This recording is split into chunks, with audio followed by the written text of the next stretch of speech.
I'd also like to show my respects and acknowledge the Bedegal people who are the traditional custodians of the land on which I'm located today at the University of New South Wales, and to the elders past and present.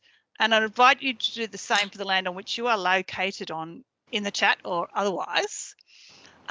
Now, we couldn't have a more apt topic for our third session in this Challenges for a Cyber Physical World series. As some of you will probably know, that yesterday the Productivity Commission released its final report relating to its inquiry in the right to repair. And while we're still waiting for that, for those of you who haven't seen that, what I'm going to do is I am actually going to put a link to the Productivity Commission's report in the chat, the final report, so that if you would like to see it, I mean, it's a reasonably long report, but they do have quite a useful executive summary of recommendations, and which is very useful. So again, a little bit of housekeeping. We'll go through all three speakers today, and they've promised me a seamless transition through all three speakers. But I'm sure you'll forgive them if technology defeats that intent and purpose. And they're expecting to speak for about 35 to 40 minutes, and we'll have some time for questions at the end.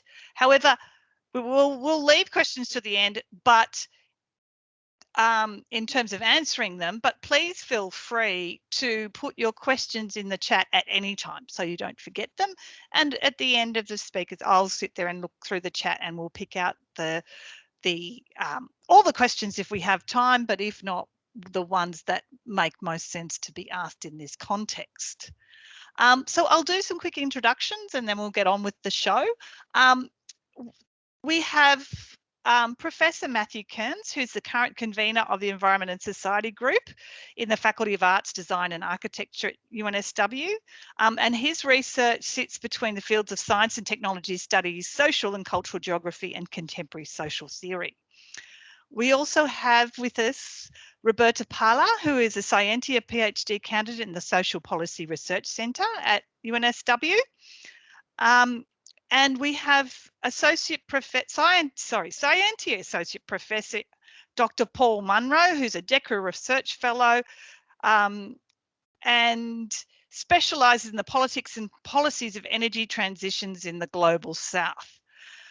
So, and then of course my name is Kayleen Manwaring and I'm the chair of the session today, but you don't want to hear from me, you want to hear from these guys. So I'll hand over to the team. Thanks. Thanks, Kayleen, and it's great to be here. And I'll add my acknowledgement also to the Bidjigal people of the Eora Nation, which is where I'm based today. And I'm sure those of you on the call will join me in that acknowledgement as well. I'll share my slides. This was working a second ago. Now it's stalled. Here we go. And I'm tempted to say, look, the Productivity Commission report is about 350 pages. So if people on this call can quickly digest that over the course of the next 30 minutes, we can possibly have a conversation about it, right? All right, hopefully you can all see that now. So thanks, Roberta. And as Roberta mentioned, I'm joined by my colleagues Roberta and Paul. This is work that's part of a body of work emerging from the Allens Hub, which I hope you're all familiar with, which is obviously connected with law and technology sorts of issues. So we're really thinking about rights to repair in that sort of context, and broadly speaking, bringing together folk in both a socio-legal sort of context, but also in a wider kind of social science sort of community. You're really thinking about repair and repair practices.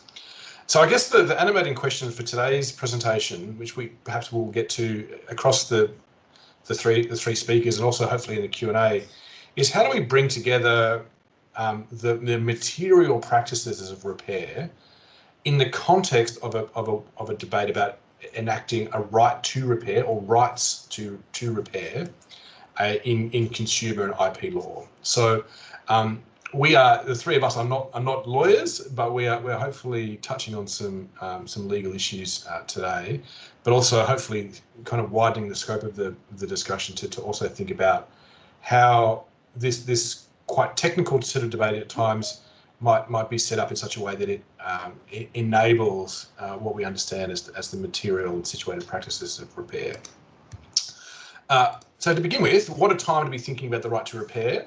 As Kayleen said, the Productivity Commission report landed yesterday. This is a process that has, I think it's about a year and a half into this process now. The final report obviously has been with government for a little while, much like our current ARC grants that are probably still with government somewhere, and it has just been released back to public. So there'll be a lot of sort of conversation over the next couple of weeks, I guess, picking up on the recommendations in particular. So this is just one that I copied literally 4 hours ago from the ABC as a kind of first pass in some of that coverage, and there'll be,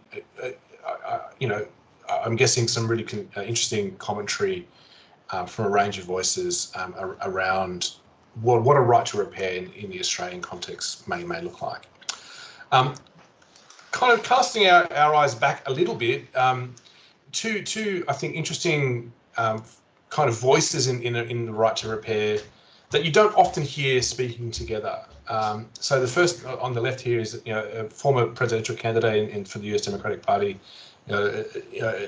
Elizabeth Warren, probably regarded as being on the left of the Democratic Party, advocating as part of her unsuccessful pitch to become the Democratic nominee for president, a position around the right to repair, that farmers should be able to repair their own equipment, and strongly supporting a national right to repair. And that was taken up as part of her platform. Very much obviously centred in the area of agricultural machinery, and this has been a real space for advocacy around the right to repair in particular, and thinking about the emerging kind of worlds of precision agriculture and the rights of farmers to tinker with their tractors. At the same time, the US Farm Bureau, not necessarily regarded as a massively left-wing organisation, shall we say, very much speaking from a fairly mainstream agricultural perspective.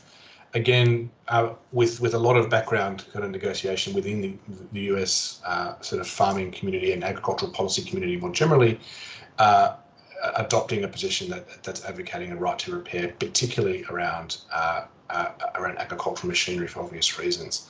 With much of this conversation centering on John Deere, the world's major manufacturer of farm equipment, and increasingly in the business of precision agriculture.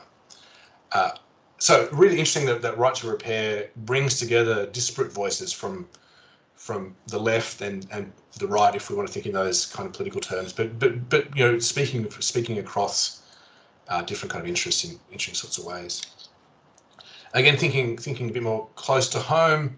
Again, right to repair speaking in really with different voices and being picked up in different ways in the Australian context. So Shane Rattenbury in the ACT, a member of the ACT Greens, articulating in a speech a couple of years ago now that the right to tinker with stuff, the right to get it fixed, to change it, improve it, is sort of an essential kind of criteria of kind of product ownership, but also of emerging ideas around circularity and environmental stewardship.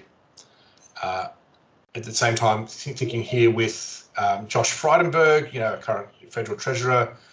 This is the terms of reference for the Productivity Commission report. Very much advocating, a not dissimilar understanding of a right to repair, albeit I think with some important differences, and with some more kind of obvious kind of boundaries here in terms of its articulation. But really thinking here about the scope for introducing rights to repair for consumers, particularly in particular sort of industries. Well, we'll go on and talk about the Productivity Commission process in a bit more depth in a few minutes. But I think what this shows us is that there is a gathering public conversation around right to repair issues, and I think at the same time that this is being kind of led by and propelled by a broader right to repair movement that kind of brings together people involved in tech, people involved in agriculture, people involved in repair, people involved in environmental sort of thinking. So it really brings together a really interesting, diverse, somewhat curious coalition of actors, all sort of operating around the idea of what does it mean to own and to repair products, and then what are the barriers to repair, and how might those barriers be addressed through through legislative and through regulatory sort of means.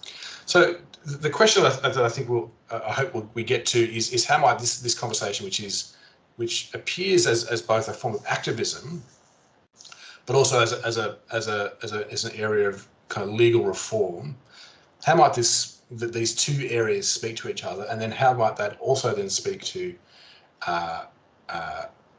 the actual practices of how repairs are conducted.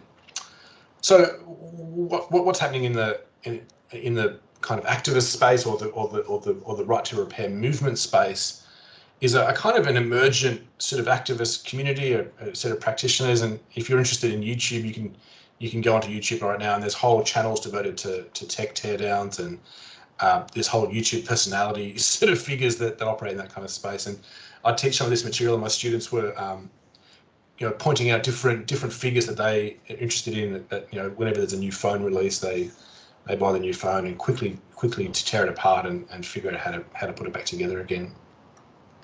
So this is a really interesting kind of space that's gathering together a whole range of sort of actors in this space. You'll note here that this repair manifesto is published by an organisation called iFixit, who are a really interesting organisation involved in advocacy, involved in open source software development, but also involved in selling repair kits into this emergent marketplace. Thinking here also with people in fields such as so this is Andrew Russell and Lee Vinsel, sort of historians of technology, kind of figures close to the fields that I work in and Roberta works in particular, really kind of advocating the value of maintenance as a kind of somewhat forgotten set of social capabilities. There's a parallel body of work that comes out of feminist kind of analyses of technology that talks about the notion of repair and maintenance as an often sort of obscured set of capacities. And here, what Russell and Vinsel are articulating is a kind of almost a manifesto for maintenance, and really switching around how we think about technology from a focus on innovation to a focus on maintenance. So as I suggested, that a focus on maintenance provides opportunities to ask questions about what we really want out of technologies. So really shifting the conversation about technology to one of kind of the sort of desired outcomes of processes of innovation, rather than seeing innovation as itself and necessarily a good in itself. So in the second part of the conversation, in a presentation today, we'll be thinking about repair practices in the off-grid solar market, and I think what we see in that kind of case is a really interesting kind of example of this thinking. So rather than seeing the rollout of off-grid solar as necessarily good in itself, as necessarily a form of innovation, actually seeing in that innovation process real needs to attend to questions of maintenance and repair, and indeed waste as an outcome of that process.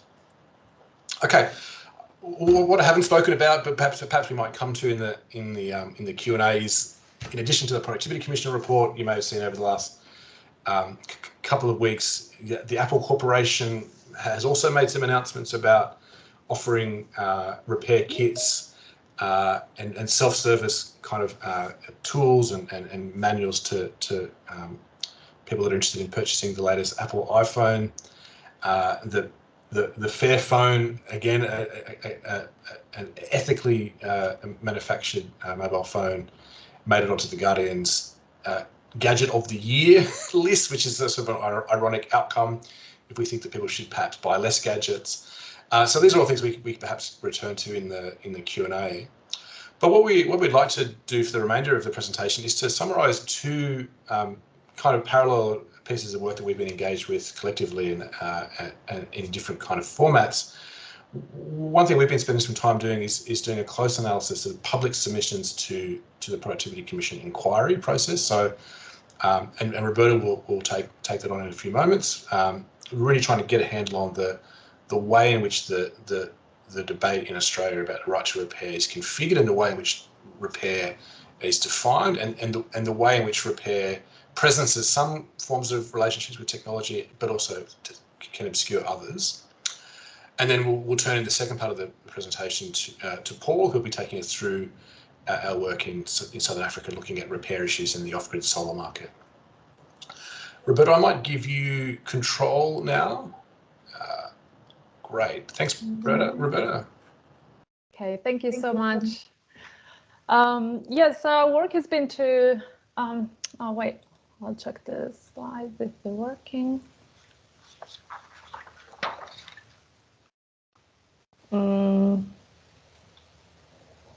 If not, I can just do I don't know. Like I do have control, but okay. Did you do that? I did, yeah, sorry. Okay. Okay, so maybe, yeah, it's just fairly straightforward. So if you can do that for me, that would be good. Sure. Okay, so thank you so much, Matt and Kayleen. So yeah, our work has been to track the debate around the right to repair in Australia, looking at the Productivity Commission consultation. And here I focus specifically on the public submissions sent to the Productivity Commission to understand what they say about this debate in Australia and what interests are at stake. The initial submissions were overwhelmingly in favour of the right to repair, and out of 146 submissions, 116 were in favour and only 26 against. Those in favour, consisted of a lot and quite a wide range of stakeholders. Mostly we had consumers and repairers and prosumers or advocates speaking on behalf of wider groups like farmers or small businesses and family enterprise. And those that instead were against are less in numbers but represent big portions of the Australian economy, and these were mostly big manufacturers, suppliers and industry associations. They do carry a lot of weight, and they explicitly declared that in these submissions to influence the economy. And it was also clear that there was a coordination of responses between some of these figures, presenting, therefore, sort of like a united front to the Productivity Commission. This was especially clear in the household appliances sector, where there was the Australian Water Heating Forum, the Australian Industry Group, the Consumer Electronic Associations of Australia, and the Gas Appliance Manufacturers Association of Australia, plus different specific companies, so like LG Electronics and RIM or DAX. They all sort of referenced each other in the different submissions, again, as a way to convey the message that there was a sense of the whole industry being behind these arguments against the right to repair. So next slide. The arguments are against were all a version of one or more of these. Either we are not aware of any barriers to the right to repair and protections are already in place, or our industry is very unique, our products present unique characteristics and therefore should remain excluded from the inquiry. There is also some arguments about the fact that this is not really an issue of the right to repair, but more an issue of customers or consumers not being able to take responsibility on how they use or misuse the product. And so, and the last reason or argument was that there are already green solutions and recycling programs and sustainability initiatives, and therefore, somehow these companies were already involved in this work, and therefore there was no need to intervene on the right to repair, as if those things were sort of the same or complementary. Then there were sort of different articulations of the debate depending on the field, and that's the next slide. These distinctions are sort of, so depending on the field, I'll go through this fairly quickly, but I'm happy to go back later if you have any questions. So one was definitely the agricultural field. There is definitely, and also we saw it in the report that came out yesterday. The Productivity Commission said that there is evidence that manufacturer restrictions on the access to agricultural repair supplies are causing harm. And there were quite a few submissions from farmers explaining that, especially during harvest period, not being able to have some equipment or to repair some equipment can result in thousands of dollars in lost production. So there is definitely a sense that the market for machinery repairs is dominated by big manufacturers and by the suppliers of these specific brands. Then in the household appliances sector, this was definitely one of the most discussed and also brought together a lot of the electronics sort of concerns. There were more actors involved compared to the agricultural field, and the issues raised were mostly about ideas of safety and risk, or definitions of what is a genuine fix. And there's a narrative around the relationship between the consumer, or in general us, and the technology. So there were a lot of emphasis on ideas of responsibility. Those that are pro the right to repair would say there is too much responsibility on the consumer to either take care of the object and the product, or to raise concerns about issues in the repair market. And on the other side, those that are against would say consumers are able to handle these type of responsibilities, and that any type of regulations will always be somehow worked around. There was also emphasis on interesting definitions of ownership. And many consumers would claim that because I own a product, I purchased and I own a product, I should also have the right and the possibility to repair it the way I want. There were calls for better designs and designs for longevity, or for longevity or for repair, and many also brought environmental concerns and issues around waste management. There was also an idea of sort of a nostalgia for all the times where there were easier machines that could be more easily repaired, and the feeling that somehow we're losing that type of sensibility towards this product, or and the possibility to take care of them on our own. The next slide, it's about the information and communication technology field. This was another very, very discussed field. And here the opposition between manufacturer versus consumers is even clearer, with big companies having more power to limit or completely impede the third-party repairers to do any work on devices, and more power to control the life of the product. And those that were against the right to repair claimed that due to the complexity of the devices and the complexity of repairs, this is a unique field that requires either exemptions or a singular focus. The focus, and then there was sort of like an emphasis of the right to repair as a balance between right and a risk. So the key words were always like risk management and security. And that created a specific framework of repair, I guess. Then in the next slide, there were a few other two sectors that came up quite quite a bit. One was the watches and jewelry field, but here we only found repairers or associations of repairers that brought up the issue. They mainly focus on the fact that manufacturers are completely controlling the repair market. And most of these repairers claim to have been they claim to have been trained by the manufacturers themselves, but they're still treated as unskilled repairers, and therefore they're not given any access or information to make these repairs because they are independent repairers and not necessarily linked to these manufacturers anymore.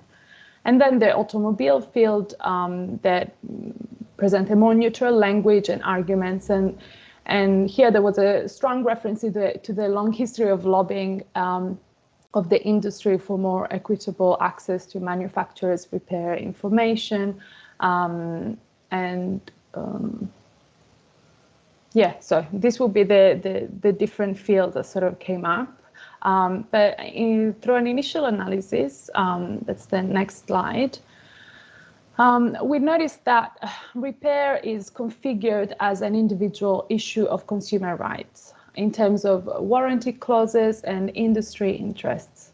The relationship, there's a focus on the relationship to the product, that it's either of ownership or on the fact that needing repair is understood as something requiring regulations and protection because part of the market, so because it is marketized.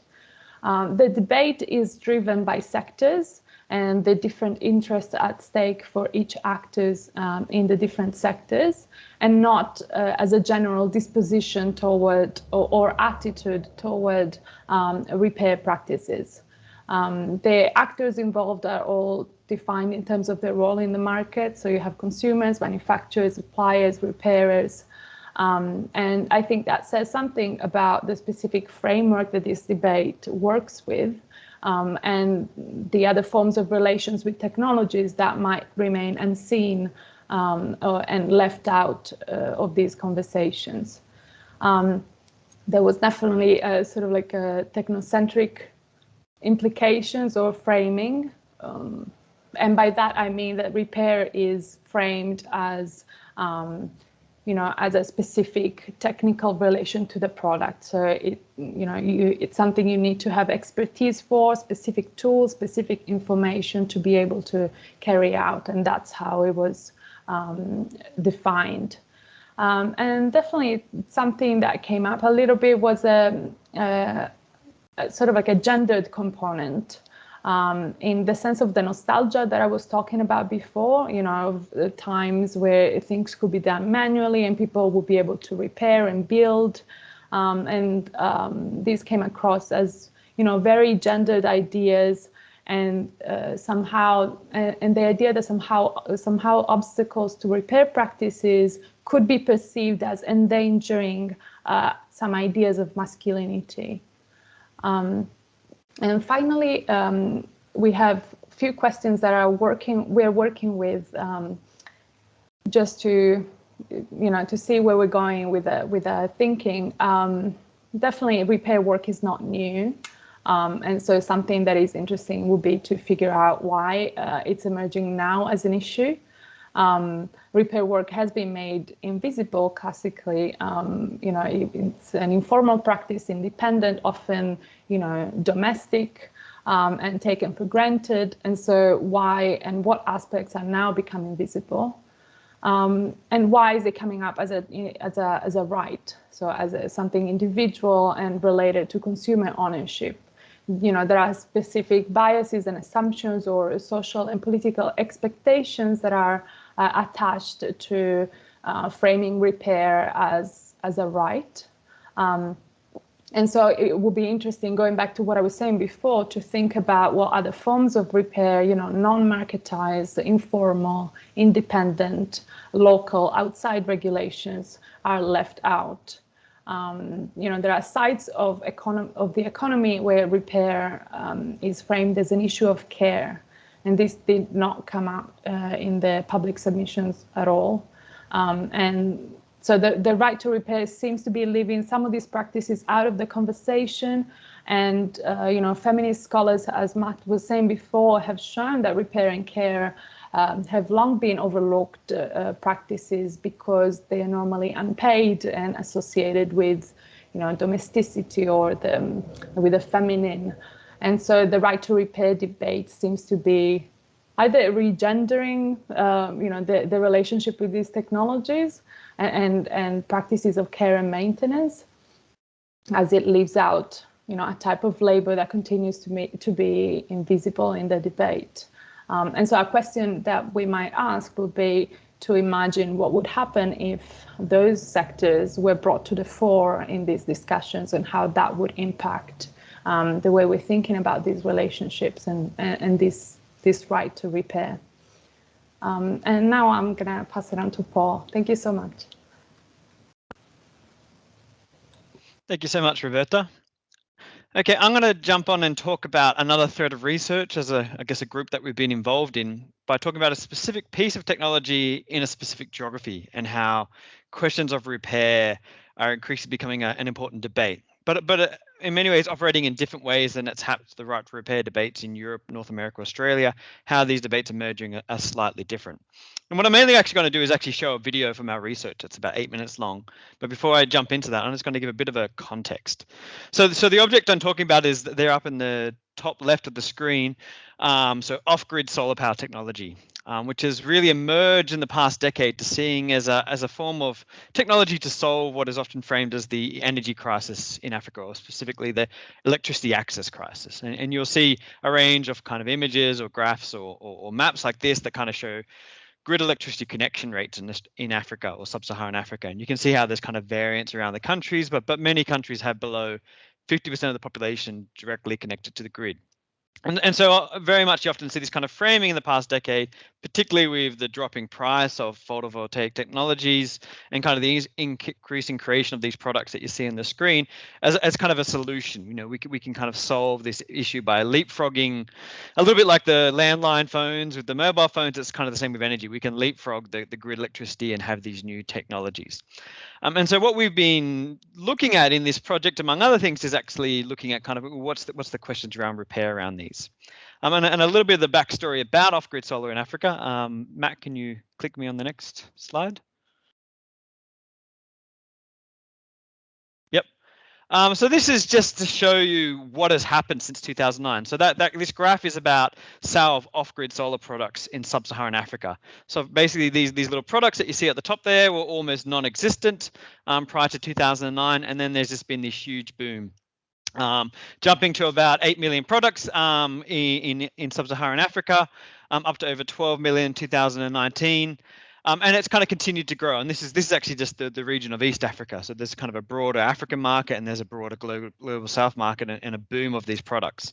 And often they're broken down into kind of two discrete categories. The orange in the graph represents what are known as generic products, which you can kind of see in that little video that was on the bottom left. And these are kind of sold in along the sides of roads and electronic goods stores all across markets in sub-Saharan Africa. And they're kind of very informal networks, and it's kind of a byproduct of the boom in trade between Africa and China. And then on the other side, the one that's shown in blue on the graph are these branded off-grid solar products made by companies that are usually based or have their founding in North America and European Union. And they have a very kind of specific ways of selling their products through startup companies. And if you click to the next slide, so these latter branded products have attracted a huge amount of investment in terms of supporting their spread. So basically no investment pretty much from before 2010. And then after that, we see a range of equity and debt investors getting involved in this sector. And so these investors are mainly European and North American based. It includes people like Tesla, it includes companies like Total and Shell. It includes Swedish pension funds. It includes family businesses that have impact investment arms. There's this kind of complicated range of different entities get involved in financing these startup companies in Africa. The idea that they're going out into the markets and finding a way to sell these products on bulk. And very much early on, it started with the lamps and the solar home systems, but increasingly these companies are now selling kind of television packages to household across sub-Saharan Africa. And really, there was an extraordinary, amount of kind of increasing investment particularly between 2014 2016. So there's really kind of huge expectations that this would not only help solve the energy issues or access in Africa, but also that lots of money could be made in the process. So there's a kind of making money while doing good kind of framing around it. Next slide, Matt. But what we're kind of particularly interested in is, actually click it one more time. I think there's one more image to come up that's on animation. Yep. So what we're particularly interested in is, well, what are the implications of this boom in terms of waste? And particularly one of the reasons why there's kind of broader anxieties around is a lot of these products actually have quite short shelf lives. The longest warranties you'll find are 1 year. Many have no warranties. And most of these products only tend to last about 2 to 3 years. So what we've got this kind of, people need to go out there and rebuy their electricity infrastructure. And so there's kind of a question about what happens to these products. And kind of in terms of the challenges, in terms of repair, a lot of these companies, particularly the starter companies, operate with what is known as closed proprietary hardware systems. So basically, you can see there's the Sun King there. That Sun King television will not work with a D-Lite solar power system. They have their own cables, but they've also got their own digital handshakes. And so that way the companies can, sell initially a lamp, then a solar home system, and keep upgrading it and kind of trap consumers in their kind of product ecosystem, a little bit like Apple does and Android, different companies. So they operate this as a model to kind of capture customers and increase customers. But what that does, it reduces the ability to make these products have a secondhand market, and therefore increases the issues of products falling to disrepair, need to be repaired, or can't move on in other ways. The third one is black box technologies. So if you have that little image in the middle down the bottom there, so most of these companies and most of the about 2 billion in funding that's come through all that investment I showed is for this tech known as pay-as-you-go solar. So almost all these systems have these little chips inside of them, the branded products. So people buy a solar power system with a deposit, they take it home, it gives them energy for a week. And then after a week, they need to make a payment with their mobile money. If they don't, there's a little chip within the system that shuts it down. And then the system won't work again until they put more credit on it. So it's a little bit like a prepaid mobile. It's a prepaid solar power system.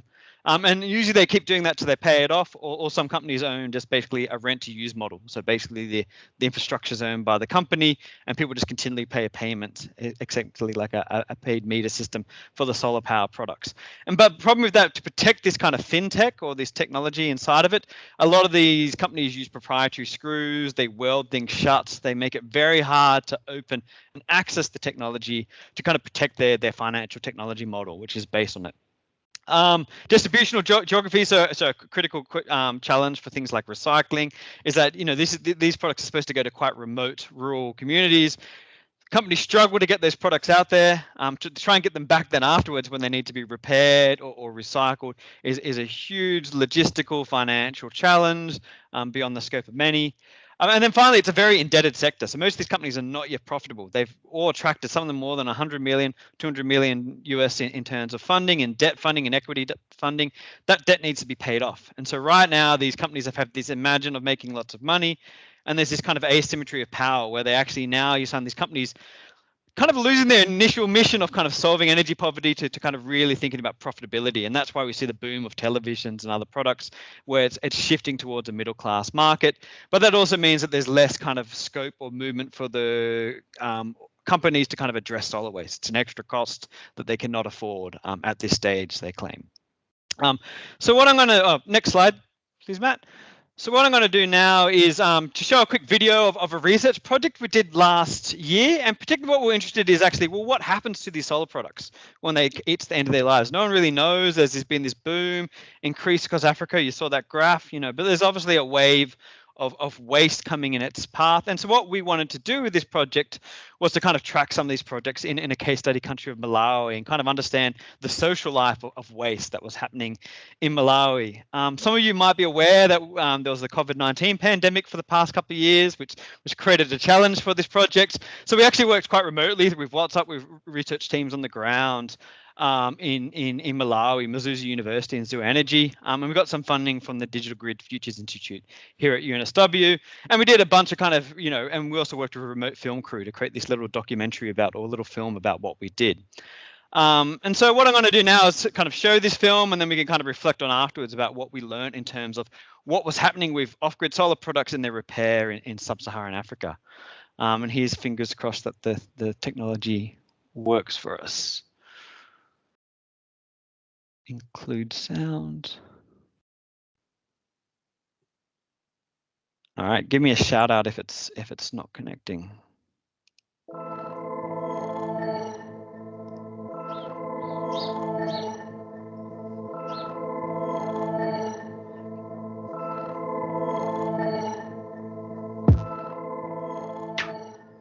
In the past decade, there's been a massive change in terms of the availability of solar products in sub-Saharan Africa.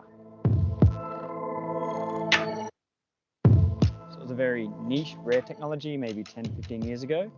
But since this time, there's been this boom in sale of little products, from solar lanterns to solar home systems that people can use for lighting and charging phones to bigger appliances.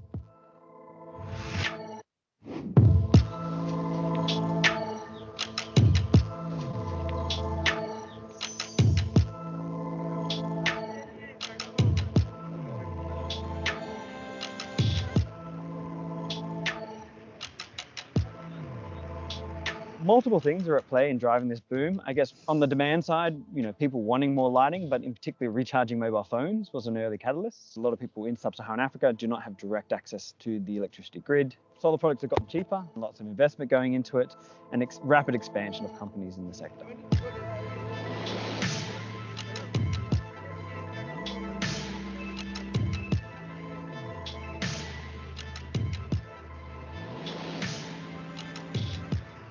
So it's a high priority because energy is often seen as quite intersectional. You need access to energy to improve health outcomes. You need access to energy to improve education outcomes, reading in schools, access to computers. So it's often seen as kind of a cross-cutting issue, energy that's a requirement to meet all of the different goals. Solar, you can install it anywhere, on a mountain, you on the boat, on the lake, where wires you can't reach, you can generate electricity. So that flexibility makes solar very ideal for supply of energy. I can show you some of the products that we supply. The latest on the market is called the lithium-ion batteries. Value for money is the word to use here. You are talking of minimum 10 years before you come back to me. And I doubt if 10 years I'll be there. Somebody's going to replace it for you. So they are very, very good batteries. The market is flooded with fake products, but that's detrimental to the poor Malawians. They will go for a very cheap system and come after 2 weeks, it can't sustain its life. They will have lost everything. The poorly regulated nature of the market, off-grid market in Malawi, means that there's often poor quality of supply of products. Consumers buying those poor quality products, often not having enough information to go about a proper installation within their homes because they feel they can't afford a certified installer. So what we're finding is that households are often learning as they go along in terms of how to actually construct these systems, what type of panel to buy, what type of battery to buy, what type of inverter to buy, for instance.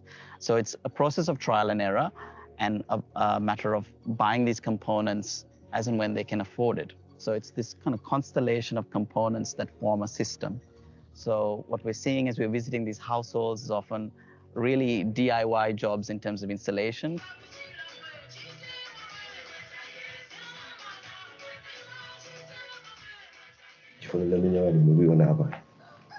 Nditufika panopa ndikugwiritsa ntchito ziti zimenezo. Sina viteko. Ine ndimakoza ndine makaniko okoza njinga za moto. Ndiye ndikapanga wiring ku njinga za moto. Ndechina ndipangisa kuti nditagula katundu uyu ndiye ndapanga wiring muno mnyumba. Nthene tonse mnokoza iyeyo amawerenga. Komabe zimene anenaka kuti ndimafunika soka ije ndikafiriji pambalipo kuti uzigwiritsa ku ntchito zinazo. Sinakozetsepo koma battery ndiye ndakuza sinthako for battery kwadi sinulagwitsa nga number 4. chaka sichitha chifukwa chakuti ndilandiraje ndi acid inverter ikaonongeka ndimakakonzetsa kumtunda sola pamativuta ena amati makoza ena ndikapitisa kukoza sizigwira ya. The solar boom is framed as something positive, and it certainly has helped to increase certain forms of energy access to many in Africa. But if it's quite short-lived in terms of how long these products last, then its green credentials might be questioned if they're only lasting 1 or 2 years. And therefore, the person, on the one hand, needs to go out and buy the infrastructure, the product again. So there's a continual financial burden, despite it being renewable energy. And then the second question is waste. So what happens when people stop using these products? You know, they have different potentially hazardous metals and other things inside. Where does this waste end up? They can leach into the soil, affect agriculture. Kids can play with those products. They can end up at waste sites or landfill. And often you will find that waste sites tend to be closest to the poorest communities. And there's not a lot of infrastructure in Africa to address that issue. Different countries have different capacities and different amounts of legislation. South Africa obviously has a much more sophisticated in terms of recycling technologies and ability to control products. But then there's also movement among countries. So a lot of end-of-life products in South Africa actually end up in other parts of sub-Saharan Africa, in particular in Malawi.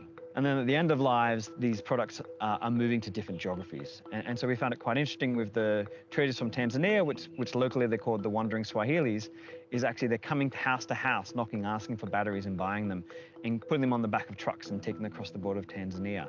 So we've got these huge flows of solar products moving from southern to eastern Africa with different uses along the chain. Sometimes local repairers can fix them and give them extra lives. So there's this kind of local knowledge that's emerging about how to extend these products once they've broken in 2-3 years, which I think is interesting that it's a very much organic and local response to addressing the solar waste issue.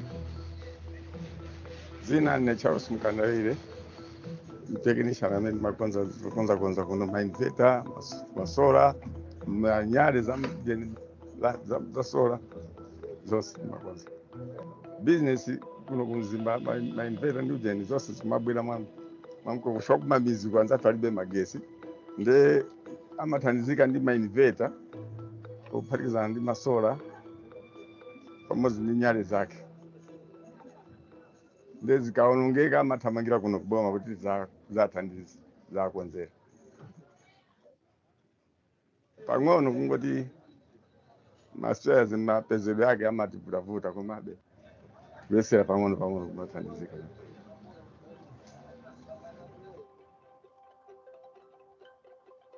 We've identified the repair economy as being a critical part of improving the sustainability of the off-grid solar industry. So how can the repair economy be encouraged? What incentives can be offered to businesses that are engaged in that space, whether it's through, for instance, access to better spare parts, whether it's through training, whether it's through financing?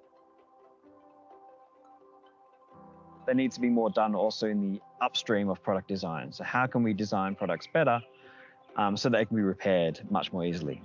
I think it has big implications for the sector that frames itself as being green and producing an ethical good, is that it needs to actually consider its afterlives as a part of its responsibility to its customers.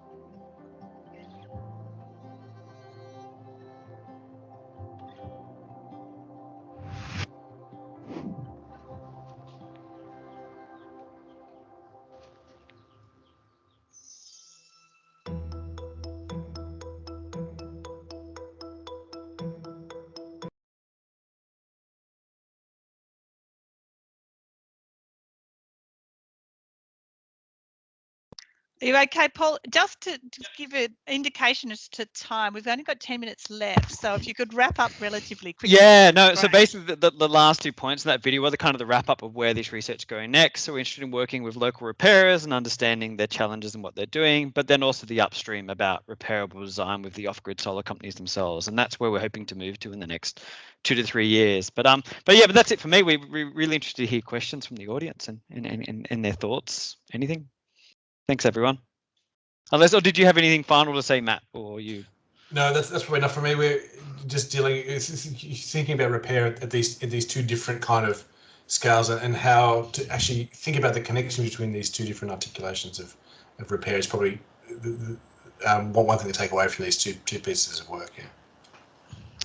Well, thank you very much. I'm just asking now, there aren't questions in the chat yet, but if there are, but just to direct attention, there is a from New Zealand. They haven't integrated a right to repair yet, but there is actually a petition now to support a right to repair in New Zealand. So thanks very much, Bridget, for that. Also, Lyria has pointed out Australian Council of Learned Academies report that it makes some of the same points that that Roberta was pointing out as part of her analysis, her and your analysis, Matt, in relation to the analysis of submissions. Now, in the absence of questions in the chat, I just wanted to make, I'll take the prerogative of the chair and make a comment more than a question. I thought it was really, I'm coming from this, as lots of people know, from the perspective of a legal academic, and particularly when I look at this law and tech, but also intellectual property, which is founded on particular notions of ownership. And I really was quite intrigued by the comment by Roberta that's saying that everything was grounded in definitions of ownership, that the submissions were grounded in a lot of the submissions were grounded in definitions of ownership, particularly consumers' idea of ownership. The reason I found that intriguing was because that, from a legal perspective, is very much a, oh yes, well, what is there? What else is there in terms of you looking at right to repair, which is, of course, the great thing about your talk was it, of course, led us to places, particularly lawyers, to places where you're going, it's not just about ownership, because I really like the way you looked at the concept of where is this, where's the issue of care that you were talking about further along, that this is not just an issue of ownership, it's an issue of, well, of care around that. And I was wondering if you could actually talk a little bit more about that, Roberta, in the context of your own research or in the context of the submissions. Yeah, sure. Thank you for that. Yeah, so that's one of the interesting things that we really we like to delve into in our conversations about this. Really, how in this context, in the debate in Australia and in the Productivity Commission, there's a specific idea of what repair is, and it's related to this very direct and sort of linear, clear idea of or relationship to the product. You own it, and then there are different framings of what it means to actually own it. But once you purchase it, the idea is that you are entitled to do things with that product, among which also to repair it. But yeah, there is this really broad literature around relationships to objects and products and technologies that it's not framed in those terms, that the assumption is not based, or the grounding of that relationship is not based on that purchasing moment or in that idea that you own that object. So that very individual and marketized idea of ownership, and instead broadens it to ideas of care and maintenance and even custodianship. I thought that came up in one of the academics that sent their their submission, and there was this nice distinction, I guess, between ownership and custodianship. And I guess the idea of being a custodian of the product might allow other types of questions in regards to what's going to happen to the product later, for whose interests that are at play. Is it only the specific person using it in that moment, or are there other interests at play that that might be as relevant to consider? And so we're trying to broaden that idea of repair that might not be as present in these submissions. Thanks, Roberta. I think. Oh, sorry, Matt. Did you want to comment? Just a bit on what Roberta's response in a couple in two specific ways. So another of our collaborators in this work is Bronwyn Morgan, who's done a lot of work in the sharing economy. And so one of the things that I would have liked to have seen the Productivity Commission do, but we think they probably haven't done in as full a way as we might have hoped, is think about what the right to repair means in the context of a climate transition. So if we are transitioning in lots and lots of ways, and one of the ways in which that climate transition is being experienced is in different modes of thinking about our relationship to products. One of the things we would have loved to have seen a right to repair debate take on is really what that looks like. And I think that's where the case study in Malawi is really one of the ways in which that's really relevant, because it's also thinking about what a climate transition means for repairability. The other thing which I think comes up there is the recent announcement by Apple, right? So there's been a lot of debate about the Apple announcement, and one of the features of that debate is that there is, in the context of the right to repair, there's such a centering on the individual owner or user of a mobile phone, and obviously a pretty smart corporate strategy to sell repair devices into that market, rather than necessarily see this as opening up a mode of kind of engagement with our devices to longer time frames and all the rest of it. So one of the clips that came out in relation to the Apple iPhone announcement was that they've released repair kits for phones that need the least amount of repair, right? So they haven't opened up a broader repair kind of service for the phone that I've got, for example. Yeah. Thanks very much, Matt and Roberta. I'd like to point out, it's again not a question, but a very insightful comment from Lyria, more on the legal side, but it's useful for you guys to get this. This is all supposed to be about interdisciplinary learning, saying the part of the intellectual property challenge is that organisations are worried about trade secrets, which aren't actually really intellectual property, although they're often argued to be. It's in the end, it's about keeping corporate secrets via contract and equity. So the argument is just, we don't want to tell you how it works so we can make more money. Yeah. And it's something that I've often seen tending to obfuscate this idea around, this is our intellectual property. Often when you point behind it, no, actually it's not your intellectual property. It's just something that you've managed to keep secret until now, and you want to keep secret so you can make some more money.